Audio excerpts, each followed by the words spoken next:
Assalamualaikum warahmatullahi wabarakatuh. Saya Dewi Cintia, mahasiswa Universitas Al-Azhar Indonesia, kelas MJ20H dengan NIM 0311520131.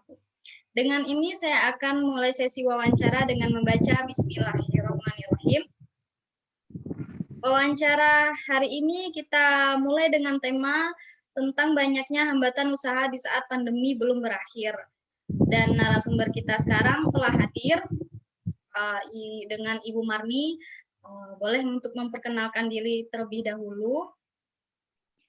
Silahkan, dipersilahkan kepada Ibu Marni. Ya, makasih ya Mbak. Saya Marni. Saya pedagang kaki lima. Saya pedagang baju, kaos, dan sebagainya. Baik, untuk pertanyaan pembuka, apakah permasalahan yang dihadapi selama menjalani usaha, yang mana kita tahu sekarang kan masa pandemi belum berakhir dan sekarang adanya PPKM atau 4 dan lumayan cukup ketat.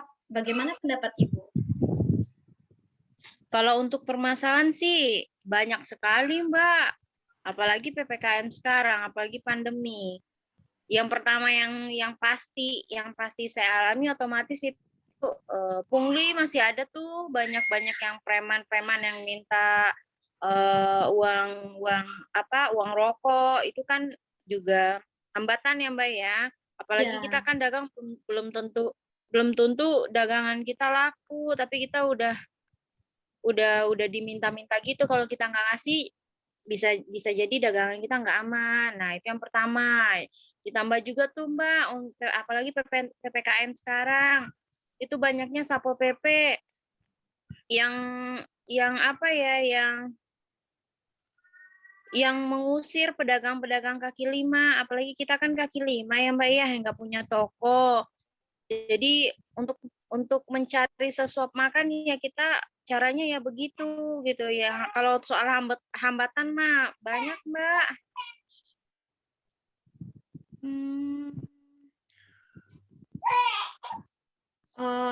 Baik Ibu, untuk pertanyaan kedua. Ya. Bagaimanakah dinamika kondisi pengelolaan SDM dalam usaha dagang kaki lima, Ibu?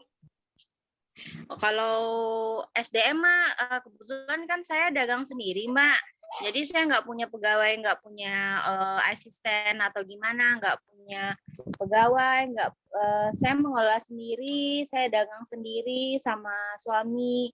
Kalau untuk dinamika kondisi pengelola SDM-nya mungkin itu nggak terlalu berasa karena saya dagangnya sendiri Oh, jadi sama suami termasuk gitu. usaha keluarga ya, Bu ya? Ya, nggak usah gede. Kalau usaha gede kan kita butuh yang kayak yang toko kan kita punya karyawan, Lebih tapi saya hemat nggak punya karyawan. pengeluaran. Iya, benar. Kita dagang sendiri, jualan sendiri, buka lapak sendiri. Ya gitu lah Mbak, kecil-kecilan namanya aja kecil-kecilan. Kecuali kalau saya punya toko, ya saya butuh karyawan. Sedangkan saya nggak punya toko, saya hanya kaki lima aja gitu. Dan itu pun kadang ya pindah-pindah Mbak, yang nama kaki lima ya ngerti sendiri aja di mana yang pasar kecil di situ. Kecuali toko ya kita netap. Jadi nggak ada ibaratnya nggak ada yang punya karyawan gitu Mbak. Oh, baik. Mungkin dari segi pengelolaan SDM lebih masih usaha keluarga, jadi belum tertata dengan baik ya, Mbak ya. Ya, Bu ya. Iya. Kita lanjut untuk pertanyaan berikutnya. Apa saja nih permasalahan yang Ibu hadapin pas waktu mau mulai usahanya? Kan kadang kita harus mikir dulu, ini modalnya gimana, cara jualnya gimana.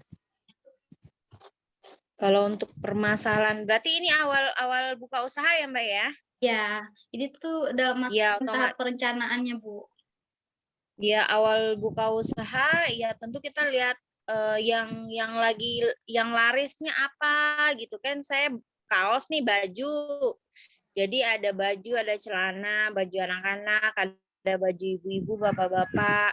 Jadi kita harus lihat tuh yang lagi trennya apa. Terus dari segi modal juga saya harus mikirin modalnya berapa, penjualannya berapa gitu. Ya yang namanya kita jualan ya untung, pastilah kita mikirin untung ruginya. Terus kalau untuk ditanya Mbak tadi permasalahan yang dihadapi ya dari segi apa? Dari segi lapak ya itu yang preman-preman kan banyak minta gitu-gitu, Mbak. Kalau dari masalah penjualan, Bu, kan kita sekarang tahu nih, Mm-mm. sekarang Mm-mm. banyak penjualan e-commerce yang online. Jadi mereka kan banyak menawari dengan harga terendah, bahkan untuk gratis ongkir. Mm-mm. Bagaimana pendapat Ibu? Mm-mm. Mungkin itu suatu pertimbangan Ibu dalam Mm-mm. usaha itu mendagang baju. Mm-mm. Ya apa kalau untuk lagi online gitu ada sih Mbak, cuma kan tahu sendiri dalam pandemi kayak kalau yang pandemi sekarang sih orang lebih butuh makan Mbak daripada baju, ngapain orang beli pakaian gitu kan. Iya, betul. eh ya kayaknya itu lebih laris yang kayak makanan atau gimana, soalnya saya kan lebih fokusnya ke segi pakaian, jadi agak sepi sih. Hmm, Hmm. baik, Ibu. Untuk pertanyaan terakhir, Mm-mm. di waktu Ibu mengukur perencanaan waktu merancang-rancang strateginya, bagaimana Ibu tahu mengukur suatu keberhasilan dari rencana yang udah Ibu ancang-ancang atau udah Ibu atur strateginya? Seperti apa?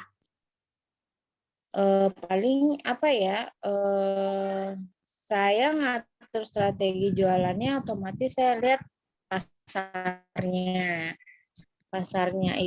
pasar yang lagi laris apa, misalnya lagi larisnya baju anak-anak ya baju anak-anak saya jual, yang larisnya baju bapak-bapak, baju bapak-bapak, yang penting saya lihatnya apa, tolak ukurnya gimana, apa mengukur keberhasilan dari rencananya ya saya lihat pasarnya. Kalau misalnya pasarnya lagi apa lagi nggak ngetren A, misalnya saya jual A kan jadi rugi, nggak ada yang mau beli dong. Oh, jadi kenapa Ibu di waktu memikirkan tahap perencanaan enggak buka yang dibutuhkan saja seperti yang Ibu bilang tadi?